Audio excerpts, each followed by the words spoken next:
আজকের সকালটা 5টা থেকে আরম্ভ হয়েছে। গুড মর্নিং এভরিওয়ান, কেমন আছো বলো? আমি কিন্তু খুব ভালো আছি। জানো তো, আমি যেখানে থাকি সেইখানে কিন্তু আমাদের 2টা রুম, রেন্টেই থাকি অবশ্য, আমাদের নিজস্ব ঘর কিন্তু না। 2টা রুমের ভিতরে ফার্স্টের রুমটা শুলে সেদিন আমি ঘুম থেকে উঠতেই পারি না, এতটাই ঘুম হয়। আর সেকেন্ড রুমে শুলে সেদিন আমার জলদি ঘুম ভেঙে যায়, জানি না কেন। ঘুম ভাঙে কিন্তু এনার্জি নিয়ে কাজেও লেগে পড়ি। আজকে 5টার সময় ঘুম ভাঙার পরে দেখো কতক্ষণ শুয়েছিলাম, তারপরে উঠান বাড়ি ঝাড় দিয়ে এখন ঘর দুয়ার পুছছি, কারণ আজকে হলো বৃহস্পতিবার, তার জন্যই। আমি বৃহস্পতিবার শনিবারই পুছি। আর আমার বরের সাথে আমি একটু লাগতেছিলাম, কি বলতেছি সেটাই দেখো।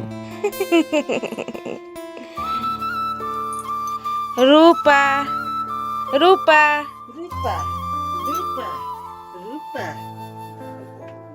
অ্যাকচুয়ালি আমার বর ব্যায়াম করতেছিল, সেটাই ভিডিও করব বলে আমার বর লজ্জা করে দেখো আর মুখটা লুকিয়ে তারপরে ব্যায়াম করছে, কারণ খালি গায়ে আছে, তার জন্যই কিন্তু দেখাচ্ছে না মুখটা আর শরীরটা। দেখো সকালবেলা উঠে তো রাজ্যের কাজ টাজ করে সান্ধান করে দেখো আমি আবার চলে এসেছি রান্নাঘরে। আর এসেই দেখো 1 হাঁড়ি জল বসিয়ে দিয়েছি আর ভাতও বসিয়ে দিয়েছি। ভাতটা কিন্তু ফুটছে, তার জন্য একটু স্লো করে দেখাচ্ছি তোমাদের। দেখো সকালে উঠে এখন কিন্তু 8টা বাজে না, 7:30টার সময় আমি ভাত বসিয়েছি, তার সাথে জলও বসিয়ে দিয়েছি ফুটানির জন্য। জানো তো এখন বর্ষার কালে কিন্তু হাগা বমি এইসব একটু বেশি হয়, তাই না? তার জন্যই যদি তোমরা আগের থেকেই সাবধান হয়ে যাও তাহলে একটু কমই হয়, কারণ আজকাল জল থেকেই কিন্তু পায়খানা বমি হয়। তার জন্যই জলটাকে সবসময় ফুটিয়ে ঠান্ডা করে তারপরেই খাবে, সেটা খেলে শরীরটাও ভালো থাকে আর বাচ্চাদের শরীরও ভালো থাকে আর হাগা বমি এইসব কিন্তু হয় না।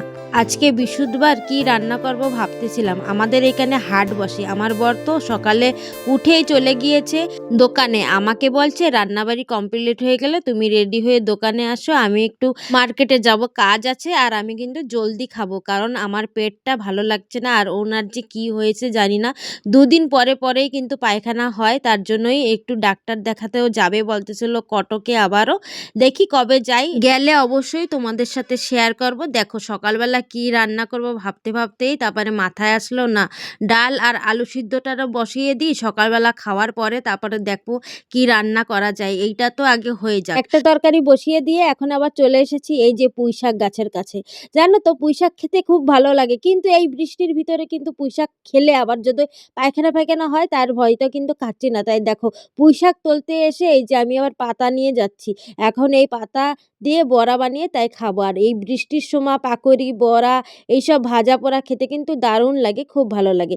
জানো তো আমরা গেছিলাম আমার বাপের বাড়িতে, আমার মাকে আমি বলেছি যে পুঁইশাক গাছ দিতে। আমাদের বাড়ি মানে আমাদের ঘরের পিছনে এত পুঁইশাক গাছ লাগিয়েছে, সেইখান থেকে কিন্তু 2টো ডাল আমাদের উঠিয়ে দিয়েছিল একদম ছোট সেটাই লাগিয়েছিলাম। দেখো এখন কত সুন্দর হয়েছে বর্ষার জল পেয়ে। জানো তো এখন আমি প্রথম এটা তুলছি না, এর আগে কিন্তু আমাদের পাশের যেই ভাড়াটি সেও কিন্তু একদিন তুলে নিয়ে গিয়েছিল, তার কথা মনে করে আজকে আমিও তুলতে গেলাম। তুলে এনে দেখো ভালো করে ধুয়ে এখন সব জিনিস দিয়ে রেখে দিয়েছি, তার আগে ডালটা সোমবার দিয়ে দেবো। তাই দেখো এই যে আলুগুলো উঠিয়ে নিয়েছি প্রেসার কুকার থেকে, আলু আর ডাল একসাথে যে সিদ্ধ দিয়েছিলাম, এই যে ডালও দেওয়া হয়ে গেছে সোমবার। আর এক পাশে কিন্তু তাওয়াটা বসিয়ে দিয়েছি, তাওয়াটাও গরম হতে থাক, তার ভিতরে কিন্তু আমি এইসব মাখিয়ে নিই।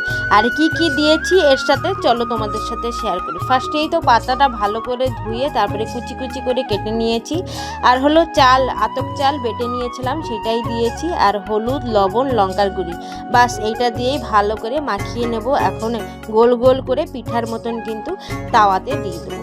চলো তাওয়াতে দিয়ে দিয়েছি আর তাওয়াতে কিন্তু ভাজাও হয়ে গেছে। এখন আমি রেডি হয়ে যাব হলো দোকানে। আজকে যেন দোকানে গিয়ে এত সুন্দর একটা জিনিস দেখতে পেয়েছি, আর কি বলবো, সুন্দর মানেই তো মেয়েদের কাছে জানো তো কি, এই যে গাছ। আমার যে এত গাছ পছন্দ আর কি বলবো, কিন্তু আমার ভাগ্যটা জানি না কেন গাছ লাগাবো সে জায়গা নাই মানে কি বলতে চাচ্ছি জানো তো, আগে না মেয়ে থাকার সময় যখন ছোট ছিলাম তখন একটা ভালো ঘর ছিল না, যে ঘরের পাশে জায়গা থাকবে সেইখানেই গাছ লাগাবো। তারপরে বিয়ে হওয়ার পরে ভালো ঘর আছে, কিন্তু এই যে আমরা যে বাইরে থাকি এইখানে তো কিছুই ঘর নাই, সেইখানে আমি কোথায় লাগাবো বলো? তার জন্যই গাছগুলো আর ফুলগুলো দেখেই আমাদের থাকা লাগবে, জানি না কবে কিনতে পারবো। কথায় আছে না, আশা রাখো, জন্ম নিয়েছো যতক্ষণ আশা রাখো, ঠিক একদিন লাগাতে পারবো। তাই যদি কোনো দিন কপালে ঠাকুরের দয়া আমাদের একটা নিজস্ব ঘর হয়, তখন কিন্তু অবশ্যই লাগাবো।